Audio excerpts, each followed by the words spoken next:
കൂലി തിയേറ്ററുകളിൽ എത്തും മുൻപ് തന്നെ സെൻസർ കോപ്പിയുടെ ഫസ്റ്റ് ലുക്ക് പ്രിവ്യൂ കഴിഞ്ഞതോടെ അത് കണ്ട ചിലരുടെ അഭിപ്രായങ്ങളും ചിത്രത്തിന്റെ അവസാനഘട്ട എഡിറ്റിംഗിൽ ചേർത്തിരിക്കുന്ന ചില പ്രധാന മൊമെന്റുകളുടെ സെൻസർ ബോർഡ് ലിസ്റ്റും ഇപ്പോൾ ലഭിച്ചിട്ടുണ്ട്. സെൻസർ ബോർഡ് എ സർട്ടിഫിക്കറ്റ് ആണ് ചിത്രത്തിന് കൊടുത്തിരിക്കുന്നത്. രക്തക്കളി പുരണ്ട വയലൻസിൽ നിറഞ്ഞാടുന്ന രജനി ചിത്രമായിരിക്കും കൂലിയെന്ന് ഉറപ്പിച്ചിരിക്കുകയാണ്. ഇതുവരെ വന്ന അപ്ഡേഷനുകളിലെല്ലാം തന്നെ സൗബിൻ സാഹിർ അവതരിപ്പിക്കുന്ന ദയാൽ ചിത്രത്തിലെ ഒരു വില്ലനും നാഗാർജുനയുടെ സൈമൺ എന്ന കഥാപാത്രത്തിന്റെ വലം കൈ ആയിരിക്കും എന്നൊക്കെയായിരുന്നു കരുതിയിരുന്നത്. പക്ഷേ ഇരുവരും തമ്മിലുള്ള ഒരു കിടിലൻ ഫൈറ്റ് സീൻ ഉണ്ടാവുമെന്ന സൂചന സെൻസർഷിപ്പ് ലിസ്റ്റിൽ കാണാം. അതുപോലെ തന്നെ സൗബിന്റെ ദയാലിന് ഒരു മാസ് റാപ്പ് സോങ്ങിന്റെ അകമ്പടിയുള്ള കിടിലൻ ഇൻട്രോയും ചിത്രത്തിൽ ഒരുക്കിയിട്ടുണ്ടെന്നും ലിസ്റ്റിൽ കൊടുത്തിട്ടുണ്ട്.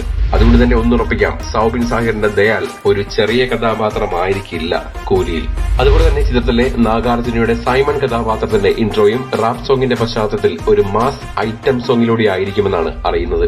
കൂടാതെ തലൈവരുടെ ഒരു മാസ് ഫൈറ്റ് സീൻ റാപ്പ് സോങ്ങിന്റെ പശ്ചാത്തലത്തിലുണ്ടെന്നും അറിയുന്നു. ഇതുവരെ വന്ന എല്ലാ തലൈവർ പടങ്ങളെയും കടത്തിവെട്ടുന്ന തകർപ്പൻ ഫൈറ്റ് രംഗങ്ങളും പ്രേക്ഷകരിൽ രോമാഞ്ചിഫിക്കേഷൻ നൽകുന്ന ഹൈപ്പ് മാസ് രംഗങ്ങളും കൊണ്ട് സമൃദ്ധമായ ഒന്നാവും കൂലി എന്നാണ് നമ്മൾക്ക് ലഭിച്ചിരിക്കുന്ന റിപ്പോർട്ടുകൾ.